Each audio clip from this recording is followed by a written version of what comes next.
नमस्कार दोस्तों, स्वागत है हमारे YouTube channel jar explain books पर। आज हम सुन रहे हैं संत रामपाल जी महाराज द्वारा लिखित बेहद अनमोल पुस्तक मुक्ति बोध का पेज नंबर 78 से लेकर पेज नंबर 83 तक का पूरा प्रसंग। इस वीडियो में आपको अध्यात्म और परमात्मा के छुपे हुए उन रहस्यों को जानने का मौका मिलेगा जो हमारे जीवन के कल्याण के लिए बेहद जरूरी हैं।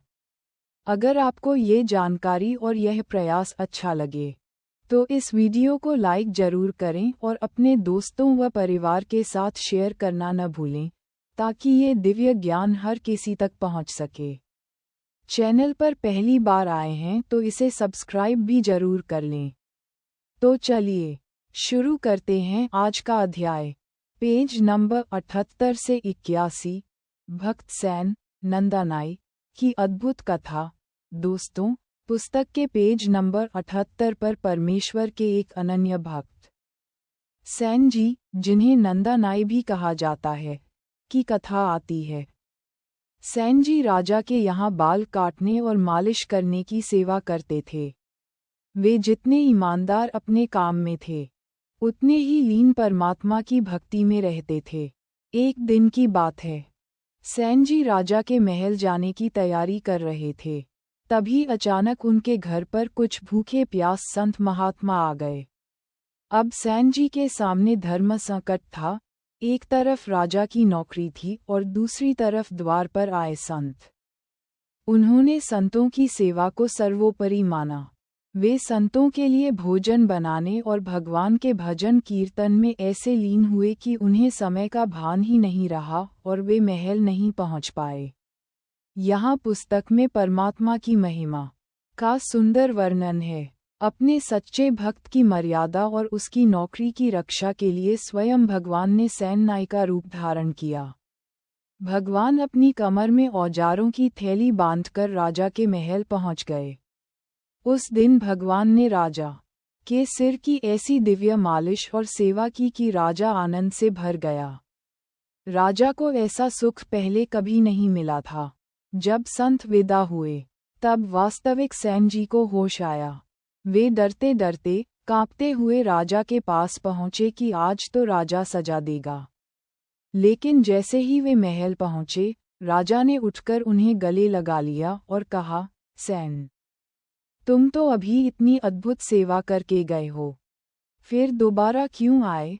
सैन जी तुरंत समझ गए कि उनकी लाज बचाने के लिए स्वयं कबीर परमेश्वर आए थे। इस प्रसंग से महाराज जी समझाते हैं कि जब भक्त निष्कपट होकर परमात्मा पर सब छोड़ देता है तो भगवान स्वयं उसके सारे कार्य संभालते हैं। पेज नंबर 82 से 83, संत नामदेव जी की बाल लीला और हठ। अब आगे बढ़ते हैं पेज नंबर 82 और 83 की तरफ, जहां संत नामदेव जी के बचपन का एक बेहद भावुक और चमत्कारी प्रसंग दर्ज है। नामदेव जी बचपन से ही अत्यंत भोले और निश्चल थे। एक बार उनके पिता किसी काम से बाहर जा रहे थे। उन्होंने बालक नामदेव से कहा कि बेटा, मैं बाहर जा रहा हूँ, तुम रोज की तरह ठाकुर जी, विष्णु जी की मूर्ति को दूध का भोग लगा देना। नामदेव जी ने इसे सच मान लिया कि भगवान सचमुच दूध पीते हैं। अगले दिन उन्होंने कटोरे में दूध गर्म किया, उसमें खांड, शक्कर मिलाई और मूर्ति के सामने रख दिया। नामदेव जी हाथ जोड़कर बैठ गए और बोले, हे प्रभु, दूध पी लो। लेकिन पत्थर की मूर्ति कैसे दूध पीती? नामदेव जी को लगा कि शायद भगवान उनसे नाराज हैं। उन्होंने हठ कर लिया कि हे परमात्मा, अगर आज आपने दूध नहीं पिया तो मैं भी अन्न जल ग्रहण नहीं करूंगा और यहीं अपने प्राण त्याग दूंगा। बालक नामदेव का ये निश्चल और अडिग विश्वास देखकर स्वयं भगवान को पत्थर की मूर्ति से प्रकट होना पड़ा। भगवान ने मुस्कुराते हुए नामदेव के हाथों से वह दूध पिया। पुस्तक में बताया गया है कि इसी बाल लीला और अडिग विश्वास के कारण भगवान का एक नाम, विट्ठल, विष्णु जी का स्वरूप, भी प्रसिद्ध हुआ।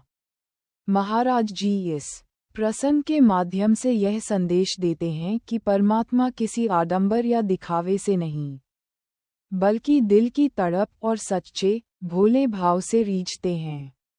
जब तक भक्त के भीतर पत्थर जैसी दृढ़ता और समर्पण नहीं आता, तब तक परमात्मा का साक्षात अनुभव नहीं होता। तो दोस्तों, ये था पुस्तक मुक्ति बोध के पेज नंबर 78 से 83 तक का अनमोल ज्ञान। कैसे परमात्मा ने अपने भक्तों के लिए रूप बदले और पत्थर से भी प्रकट हुए। ये हमें सिखाता है कि सच्ची भक्ति में कितनी शक्ति होती है। आपको ये प्रसंग कैसा लगा, हमें कमेंट करके जरूर बताएं। अगले वीडियो में हम इसके आगे के पेजों की चर्चा करेंगे। इस वीडियो को लाइक और शेयर करना न भूलें। मिलते हैं अगले भाग में, तब तक के लिए धन्यवाद।